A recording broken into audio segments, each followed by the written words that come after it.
Ontem, e tem ganhado muitos jornais hoje, né, a questão do assassinato de um líder político em Foz do Iguaçu.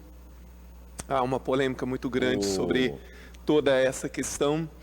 Agora, assim, a violência, quando a gente fala sobre violência, ela pode ter várias causas. A violência generalizada, né? A gente sabe que o grau de violência no Brasil como um todo é muito alto. Assalto, assassinatos, estupros e etc., né? Então, essa violência, ela tem múltiplas causas. Agora, existem tipos de violência que decorrem, sim, de determinadas pregações, de determinados discursos. E a história está cheio disso para nos dar exemplo. Assim, quando nós falamos qualquer coisa, quando nós discussamos, a gente tem que sempre lembrar que entre aquilo que eu falo e aquilo que as pessoas vão entender, pode ter uma diferença imensa.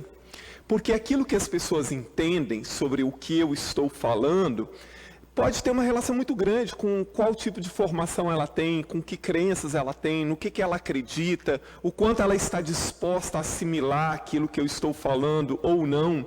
Portanto, assim, é ingenuidade imaginar que aquilo que eu falo vai ser sempre recebido por aqueles que estão me ouvindo no exato grau daquilo que eu quis falar, que a minha mensagem foi plenamente entendida do jeito que eu quis. Né? Isso não é verdadeiro. Por isso nós temos que ter muito cuidado com a palavra, principalmente nós que falamos para o público.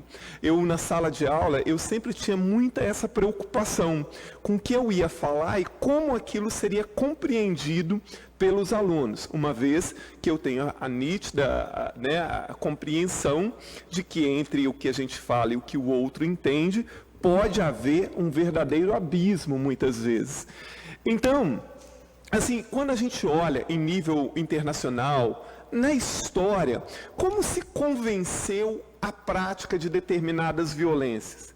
Talvez o exemplo mais significativo seja o que ocorreu na Alemanha nas décadas de 20, 30 até a década de 40, com a expansão do nazismo e a morte dos judeus. Como é que se convenceu na Alemanha, um país que na época, para aquela ocasião, já era considerado um país evoluído, um povo evoluído, como é que as pessoas assistiram um massacre de 6 milhões de pessoas morrendo de forma cruel, sem se rebelar contra isso? Como se convenceu a uma população inteira que os judeus eram os grandes responsáveis pelos problemas que a Alemanha vivia e que era uma grande ameaça, não só para a Alemanha, mas para toda a Europa? Como isso foi possível? Em outras questões, como é possível entender que muçulmanos e cristãos se matam em vários países?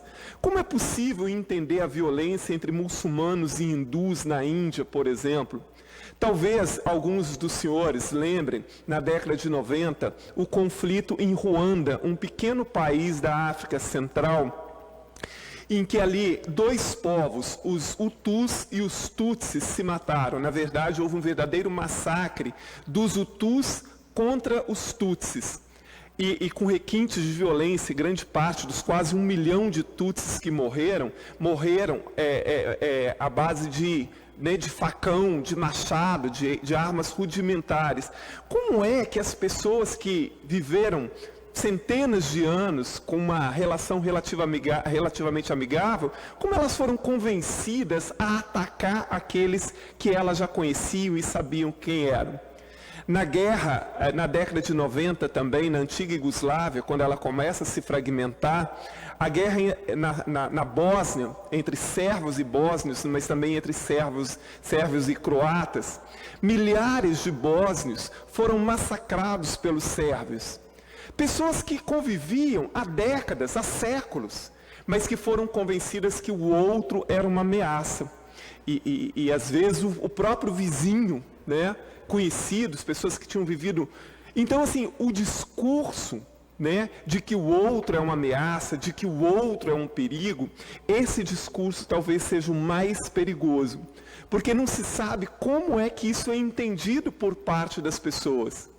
E a história mostra, né, através da história milenar da civilização, que muitas vezes, muitas e muitas vezes, pessoas foram massacradas, foram mortas, grandes genocídios ocorreram pelo discurso de que o outro era uma ameaça e, como ameaça, merecia ser morto.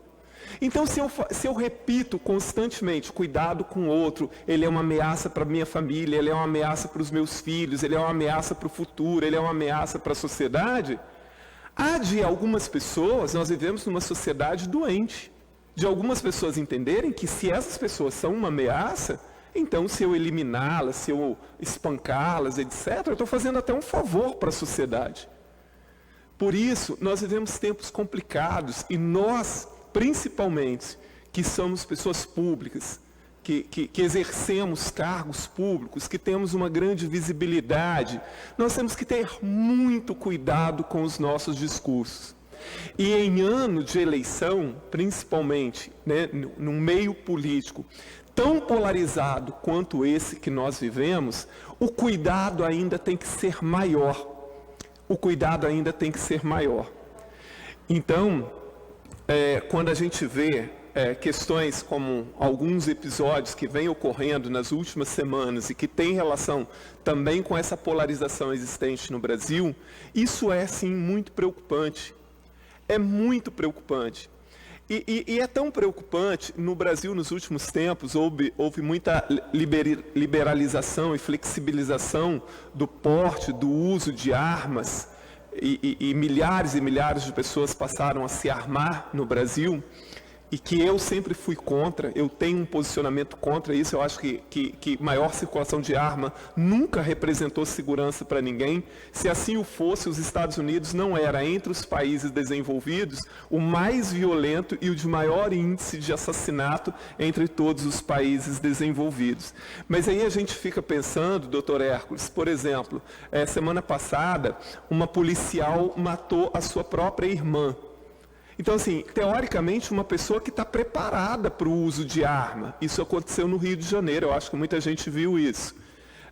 Essa questão envolvendo essa liderança política em Foz do Iguaçu, no Paraná, a pessoa que o matou também é um agente de segurança. Teoricamente, alguém preparado para o manuseio, para o bom uso de armas. E aí, a minha preocupação, se essas pessoas que teoricamente tiveram toda uma formação para o bom uso de armas, né, e que são agentes de segurança, cometem essas atrocidades, então como acreditar que pessoas comuns, que não passam nem de perto pela formação que um policial, que um delegado, que um agente da polícia, que um guarda municipal passa, o perigo que isso representa num momento de tanta tensão existente num país como o Brasil. Então, mais uma vez, eu faço essa reflexão de que a gente tem que ter muito cuidado com os discursos, porque o discurso, muitas vezes, como ele será entendido, você olha, mas não foi isso que eu falei. Bom, mas foi isso que as pessoas entenderam. Né? Eu sempre dizia assim, por exemplo, se um professor numa escola, deputado Hércules, se um professor numa escola diz assim, olha, colar na prova não chega a ser um crime, né? Não é algo tão grave assim e tal. Então, eu não estou dizendo que pode colar, mas alguns alunos vão entender que se colar não terá tanto problema assim. Estou dando um exemplo simplório. Então, o entendimento e o que será feito daquilo que eu falei, do discurso que eu fiz, né, da entonação que eu dei, ninguém sabe, né? Uma vez proferido um discurso, a forma de entendimento e o que as pessoas vão fazer com o meu discurso, com aquilo que eu disse, pode ser algo muito diferente daquilo que era a minha intenção. Fica aqui, então, a minha reflexão nesse sentido. Muito obrigado, deputado Torino.